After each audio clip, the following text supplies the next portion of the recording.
মরুভূমির রাজনীতি বড়ই অদ্ভুত। এখানে বালির পাহাড় যেমন বাতাসের ঝাপটায় স্থান বদলায়, তেমনি বদলায় বন্ধুত্বের সমীকরণও। বেশ কিছুদিন ধরেই মধ্যপ্রাচ্যের আকাশে সেই পরিবর্তনের বাতাস বইছে। সৌদি আরব ও সংযুক্ত আরব আমিরাত একসময়ের জিগরিদোস্ত, এখন একে অপরের ছায়া মারাতেও নারাজ। এই দ্বন্দ্ব এতদিন ছিল পর্দার আড়ালে, কিন্তু গত মাসে ইয়েমেনের ঘটনাপ্রবাহ সেই গোপন বিরোধকে একেবারে রাজপথে টেনে এনেছে। ঘটনার সূত্রপাত ইয়েমেনে, যেখানে সংযুক্ত আরব আমিরাত সমর্থিত একটি বিচ্ছিন্নতাবাদী গোষ্ঠী হঠাৎ করেই সৌদি আরব সমর্থিত সরকারি বাহিনীর কাছ থেকে বিশাল এলাকা দখল করে নেয়। সৌদি আরব চুপ করে বসে থাকার পাত্র নয়, তারা পাল্টা জবাব দেয় বিমান হামলার মাধ্যমে। এমনকি ইয়েমেনের একটি বন্দরে আমিরাতের একটি জাহাজেও হামলা চালায়। মরুভূমির দুই পরাশক্তির এই মুখোমুখি অবস্থান শুধু ইয়েমেন নয়, পুরো মধ্যপ্রাচ্যের ভূ রাজনীতিকে নতুন করে লিখতে চাইছে।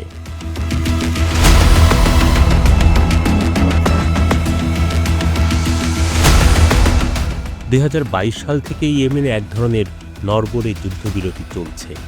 দেশটির উত্তর পশ্চিমের বড় অংশ দখল করে আছে ইরান সমর্থিত হুথি বিদ্রোহীরা, আর দক্ষিণ ও পূর্বাঞ্চলের নিয়ন্ত্রণ রয়েছে আন্তর্জাতিকভাবে স্বীকৃত ইয়েমেন সরকারের হাতে। এই সরকারের নেতৃত্বে আছে প্রেসিডেন্সিয়াল লিডারশিপ কাউন্সিল পিএলসি। পেছন থেকে তাদের সমর্থন ও শক্তি যোগাচ্ছে সৌদি আরবের নেতৃত্বাধীন জোট।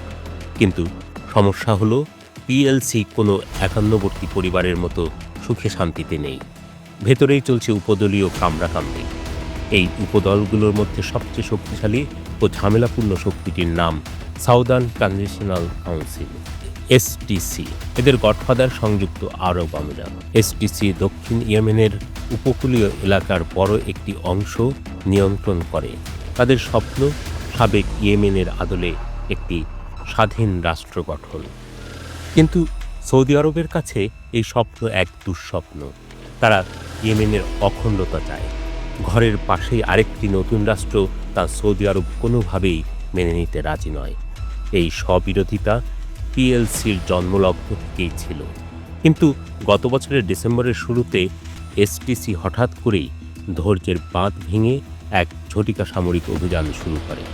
সৌদি সমর্থিত সরকারি বাহিনী কিছু বুঝে ওঠার আগেই এসটিসি তেল সমৃদ্ধ হাদ্রামাউত প্রদেশ সহ সৌদি সীমান্ত পর্যন্ত প্রায় পুরো এলাকা দখল করে নেয়। রিয়াদের জন্য এটি ছিল সরাসরি চপেটাঘাত। সৌদি আরব এসটিসিকে পিছু হটতে নির্দেশ দেয়। তারা যখন সে কথা শুনতে অস্বীকৃতি জানায়, তখন সৌদি সামরিক বাহিনী বিমান হামলা শুরু করে। 30 ডিসেম্বর সৌদি বাহিনী মাকাল্লা বন্দরে হামলা চালায়। তাদের দাবি, সেখানে সংযুক্ত আরব আমিরাত থেকে আসা অস্ত্রের চালান খালাস করা হচ্ছিল। আমিরাত অবশ্য সাধু সেজে বলেছে এগুলো যুদ্ধাস্ত্র ছিল না। নতুন বছরের শুরুতেই খেলার মোড় ঘুরে যায়। সৌদি আরবের প্রবল চাপের মুখে সংযুক্ত আরব আমিরাত ইয়েমেন থেকে তাদের সেনা প্রত্যাহারের ঘোষণা দিতে বাধ্য হয়। কয়েকদিনের মধ্যেই সৌদি সমর্থিত বাহিনী দ্রুত এলাকাগুলো পুনরুদ্ধার করে। আপাতত মনে হচ্ছে এই রাউন্ডে সৌদি আরব জিতেছে, কিন্তু দুই বন্ধুর সম্পর্কের ফাটল আর জোড়া লাগার নয়।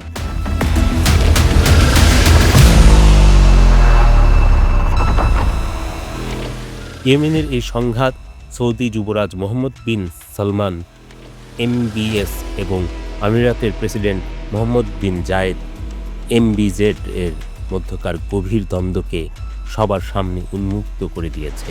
মাত্র এক দশক আগেও দুই দেশের মধ্যে ছিল গলায় গলায় পিরিত।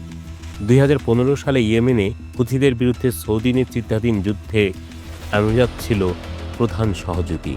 2017 থেকে 2021 সাল পর্যন্ত কাতার অবরোধেও তারা কাঁধে কাঁধ মিলিয়ে লড়েছে। ইরানের প্রভাব ঠেকানো, রাজনৈতিক ইসলাম দমন এবং আরব বসন্তের ঢেউ সামলানো, সব ক্ষেত্রেই তাদের লক্ষ্য ছিল অভিন্ন। কিন্তু 2021 সালের দিকে ওপেকের তেল উৎপাদন সীমা নিয়ে প্রথম বড় মতবিরোধ দেখা দেয়। আমিরাত বেশি তেল উৎপাদন করতে চাইছিল, যা সৌদি আরবের পছন্দ হয়নি। এরপর 2022 সালে রিয়াদে চীন আরব সম্মেলনে এবং 2023 সালে আরব লীগ সম্মেলনে এমবিজেডের অনুপস্থিতি সেই ফাটলকে আরও চওড়া করে দেয়। বিশেষ করে সিরিয়াকে আবার আরব লীগে ফেরানোর বিষয়টি আমিরাতের খুব একটা পছন্দ ছিল না, যদিও তারা প্রকাশ্যে কিছুই বলেনি।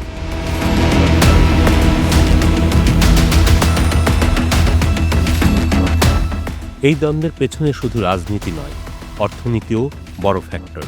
সৌদি আরবের আছে ভিশন 2030 আর আমিরাতের আছে ভিশন 2031। দুই দেশেই তেলের উপর নির্ভরতা কমিয়ে অর্থনীতিকে বহুমুখী করতে চায়। দুজনেই হতে চায় এই অঞ্চলের প্রধান ব্যবসায়িক কেন্দ্র, পর্যটক হাব ও বিনিয়োগের স্বর্গরাজ্য। কিন্তু এক বনে দুই বাঘ থাকতে পারে না।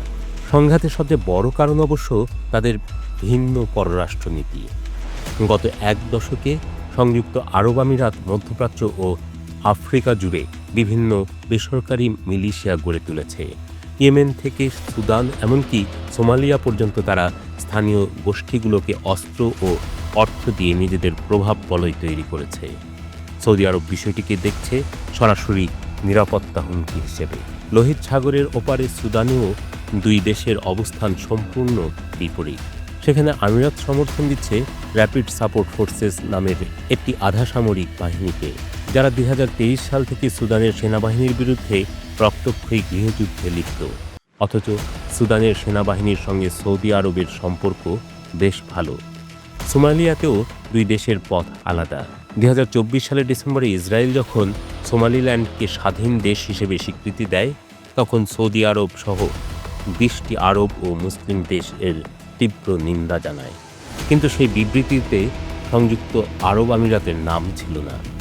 আমিরাত আনুষ্ঠানিকভাবে সোমালিল্যান্ডকে স্বীকৃতি না দিলেও সেখানে তাদের বিপুল ব্যবসায়িক স্বার্থ রয়েছে।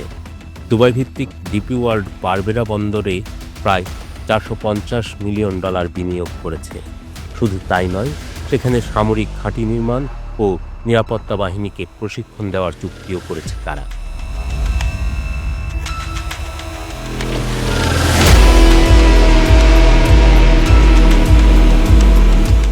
তাহলে প্রশ্ন, আমিরাত কেন ইয়েমেন, সুদান ও সোমালিয়ার বিচ্ছিন্নতাবাদীদের পেছনে এত অর্থ ঢালছে? প্রথমত, সম্পদ। সুদানে আছে উর্বর কৃষিজমি ও বিপুল স্বর্ণভাণ্ডার। দ্বিতীয়ত, আদর্শিক কারণ। আমিরাত রাজনৈতিক ইসলাম ও ব্রাদারহুড ঘরানার যে কোনো শক্তিকে নিজেদের অস্তিত্বের জন্য হুমকি মনে করে। তাই তারা এমন গোষ্ঠীগুলোকে সমর্থন দেয় যারা ইসলাম পরিপন্থীদের বিরুদ্ধে দাঁড়াতে পারে। তৃতীয় এবং সবচেয়ে গুরুত্বপূর্ণ কারণ, ভৌগোলিক অবস্থান। ইয়েমেন ও সোমালিয়া লোহিত সাগর ও এডেন উপসাগরের তীরে অবস্থিত। এটি বিশ্বের অন্যতম ব্যস্ত সামুদ্রিক বাণিজ্য পথ। এই পথের নিয়ন্ত্রণ মানেই রাজনৈতিক, অর্থনৈতিক ও সামরিক ক্ষমতা দখল। আমিরাত আর সৌদি আরবের ছোট ভাই হয়ে থাকতে চায় না। তারা চায় নিজস্ব শক্তিতে একটি স্বাধীন আঞ্চলিক পরাশক্তি হিসেবে আত্মপ্রকাশ করতে। অন্যদিকে সৌদি আরব হাঁটছে ভিন্ন পথে। এমবিএস বুঝেছেন ঝগড়া করে অর্থনৈতিক উন্নয়ন সম্ভব নয়। তাই তিনি উত্তেজনা কমানোর কৌশল নিয়েছেন। কাতারের সঙ্গে বিবাদ মিটিয়েছেন, ইয়েমেনে হুথিদের সঙ্গে যুদ্ধবিরতি করেছেন, এমনকি চিরশত্রু ইরানের সঙ্গেও কূটনৈতিক সম্পর্ক পুনঃস্থাপন করেছেন। তার মূল লক্ষ্য সৌদি আরবের অভ্যন্তরীণ অর্থনৈতিক রূপান্তর, রিয়াদকে দুবাইয়ের চেয়েও বড় হাব বানানো, নিয়ম প্রকল্পকে সফল করা, আর এজন্য প্রয়োজন শান্তি ও স্থিতিশীলতা।